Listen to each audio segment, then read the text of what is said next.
লিপস্টিকের কোন কালার পছন্দ, কালো না সাদা? একটাও না, লিপস্টিক কালো ভালো লাগে না, সাদা ভালো লাগে না। লিপস্টিক হবে পিঙ্ক আর হচ্ছে এরকম নোট টাইপের কালার, যে কোনো কালার। শাড়ি পরতে ভালোবাসো না three piece? Of course sari, I like sari. কোন কালার? ব্ল্যাক, যে কোনো কালার, ব্ল্যাক বা হচ্ছে এই টাইপের, বাট ব্ল্যাকটা আসলে আমার বেশি পছন্দ। আর হচ্ছে রেড। চা খেতে পছন্দ করো? মোটামুটি। লাল চা না রং চা? লাল চা না রং চা? দুটোর মিনি এক না? রাইট, আমার দুটোই ইউ কথা। Very talent. আচ্ছা, দুধ চা না লাল চা? দুধ চা, ওকে। কোন দেশি দুধ, গরুর দুধ, ছাগলের দুধ? গরু দুধ। কোন দেশি গরু?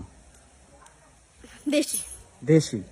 জানি না আসলে কোনটা ভালো লাগে, মানে আন্দাজে। কোন কালারের গরু? লাল। লাল গরুর দুধ? লাল না আসলে, আরে একটা হইল দিয়েছি, গরু তো গরু। আচ্ছা আচ্ছা। আচ্ছা এবার বলো, আজব আজব কোশ্চেন করতেছি। প্রশ্ন তো এমনই হবে, আজব আজব প্রশ্ন হবে। আচ্ছা এবার বলো। কাকে পছন্দ করো, শাকিব খান নাকি জায়েদ খান? এই কোয়েশ্চেনের অ্যান্সার দেওয়ার কোনো প্রয়োজন পড়ে না, সবাই জানে। অফকোর্স। আচ্ছা আচ্ছা, নতুন প্রশ্ন করি, কাকে পছন্দ করো, আমাকে না আমার ছেলেকে? দুজনকে। আচ্ছা, কে বেশি মারে, মা না বাবা? কেউ এরকম মারে না, মানে বাবা বকাও দেয় না ওরকম খুব একটা, কাজ আমি দুষ্ট